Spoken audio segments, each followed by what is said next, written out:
Hello दोस्तों, इस video में हम ये जानेंगे कि इजराइल और ईरान के बीच में जो कॉन्फ्लिक्ट हो रहा है उसका मूल कारण क्या है।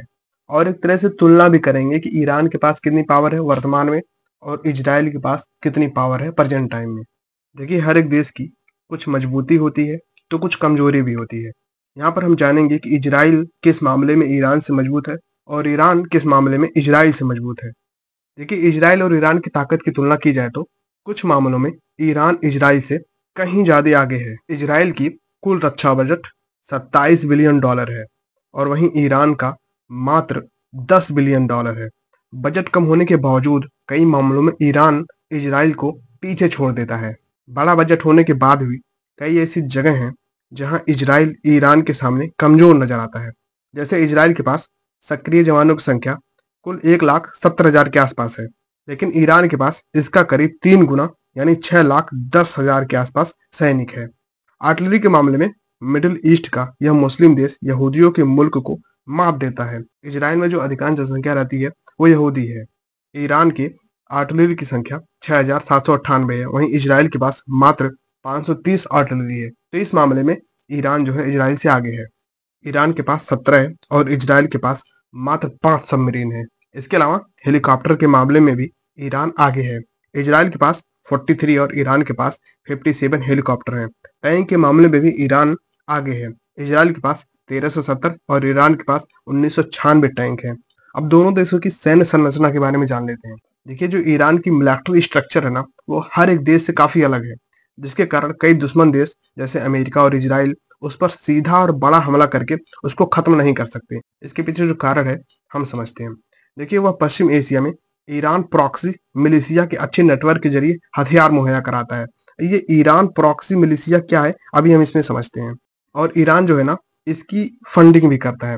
प्रॉक्सी मिलिशिया जो ग्रुप है उसमें गाजा में हमास और फिलिस्तीनी में जिहाद, लेबनान में हिजबुल्लाह और यमन का हुती और सीरिया का इराक के कई समूह शामिल हैं। यानी कि कहने का मतलब ये है कि ईरान का प्रॉक्सी मिलिशिया जो ग्रुप है ना, उसमें कई सारे अलग अलग देशों में जो ग्रुप है, मिलिटेंट ग्रुप है, वो शामिल है। जैसे कि यमन में हूती, लेबनान में हिजबुल्लाह, कई सारे मिलिटेंट ग्रुप हैं जिसको ईरान फंडिंग करता है।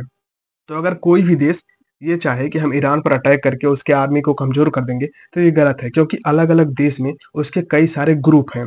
जैसे ही ईरान पर अटैक होता है ना, ये अलग अलग देश के जो ग्रुप हैं वो एक्टिव हो जाते हैं। जैसे कि अभी हाल ही में क्या हुआ था, इजराइल ने लेबनान पर हमला किया था और जो हिजबुल्लाह का प्रमुख है उसको मार दिया था। अब ईरान बौखला गया और ईरान बौखलाते ही ईरान और इजराइल आमने सामने हो गए। अब इसमें क्या हो गया है कि यमन का जो हूती है और सीरिया और इराक के जो मिलिटेंट ग्रुप है और लेबनान का जो हिजबुल्लाह है और गाजा का जो हमास है और फिलिस्तीनी का जो जिहाद है, ये सब एक साथ एक्टिव हो गए और इजराइल पर अटैक करने लगे। भले ही इन्हें ईरान की आधिकारिक सेना का हिस्सा नहीं माना जाता, लेकिन ये ईरान का बदला लेने के लिए हमेशा तैयार रहते हैं। ईरान की तरफ से फंडिंग और ट्रेनिंग मिलने के कारण ये काफी वफादार होते हैं।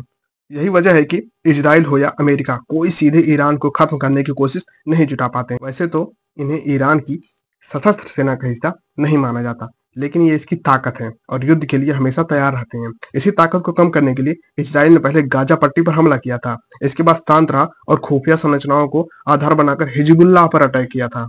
हिजबुल्लाह चीफ को खत्म करने के बाद यमन के हूती विद्रोहियों पर शिकंजा कसना शुरू किया था, लेकिन इसी बीच ईरान ने पलटवार करके एक्शन लिया और सारा विवाद यहीं से शुरू हो गया।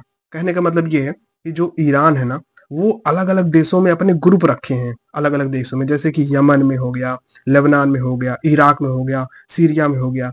तो जैसे ही इजराइल ईरान पर अटैक करता है ना, ये सारे ग्रुप एक्टिव हो जाते हैं और अलग अलग जगह से इजराइल पर अटैक करना शुरू कर देते हैं।